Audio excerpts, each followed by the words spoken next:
This is Dora Gutierrez, a first grade teacher at Clinton Elementary. I would like to report a child abuse. A little girl in my classroom has been unable to sit.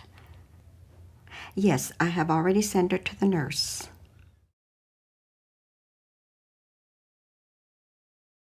This is Marco Casado with Child Protective Services. I've just received a report regarding one of your children, Camila. I need to get permission to bring her for an interview here at the Child Advocacy Center.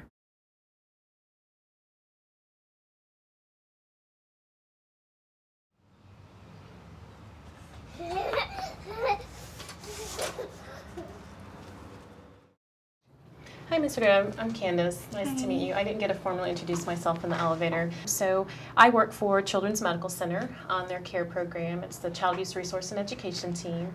And we see an array of cases such as sexual abuse, sexual assault, physical abuse, failure to thrive. So we work with the community partnership of other agencies. I realized here at this time that this can be an overwhelming time for you, and I'm not really sure how much has been explained to you. I don't really understand what's going on at all.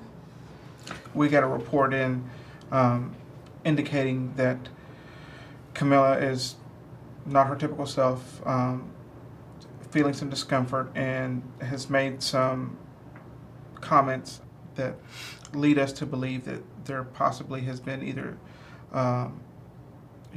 some kind of sexual encounter of some sort between her and an adult. CPS takes those reports very seriously, and that's why I contacted you so quickly, because these things are extremely time sensitive, and we need to try to assess the situation as soon as possible. Candace is going to help us through this process. She's going to explain to you the interview process and the examination process, and then hopefully afterwards we'll have a little bit more answers so we can move forward. So Dr. Michaels is going to look at her from head to toe. Hi, I'm Dr. Michaels. Nice to meet you, Camila. So I understand Candace has already discussed the process, what we're going to be doing today. Do you have any questions before we start? No. Okay. Camila, do you have any questions before we get started? No. Okay, very good. Well, we're going to be using one of these tools here. It's called a stethoscope. We're going to be listening to your heart and your lungs and your stomach, okay?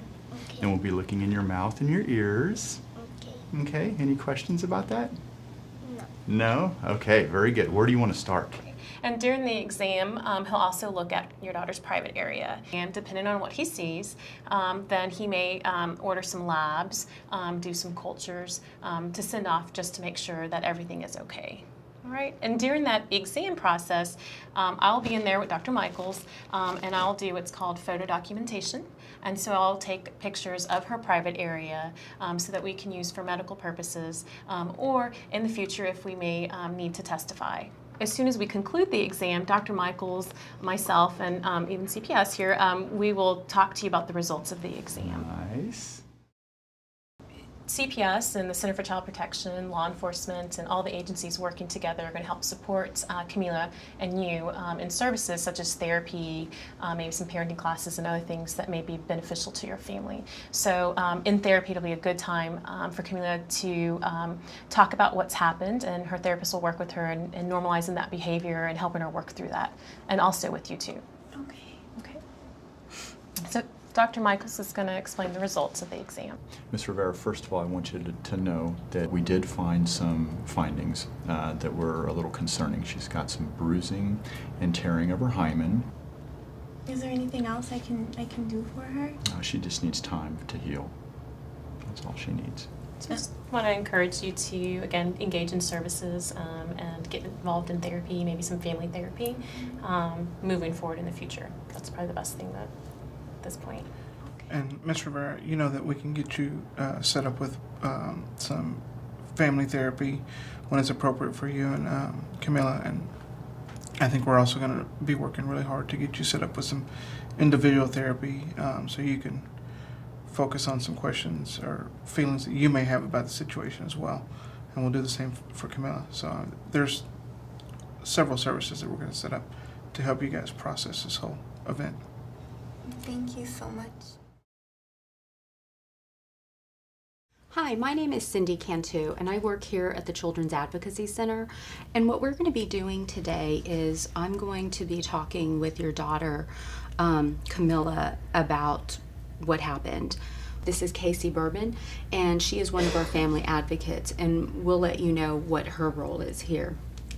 So I just wanted to let you know that the Child Advocacy Center, this is a place where we are a part of the police investigation and the Child Protective Services investigation. And the reason why you have come here with your daughter today is so that I can talk with her and get basically a statement from her. And what that is, we call it a forensic interview. I am going to be talking with your daughter in a room all by herself, so it'll be just me and her. And while I'm doing that, the detectives and the caseworker will observe the interview, okay? Okay. That interview will be recorded. And while I'm talking with your daughter, you're gonna stay in this room. Casey will be in here to talk with you about some services and some crisis intervention.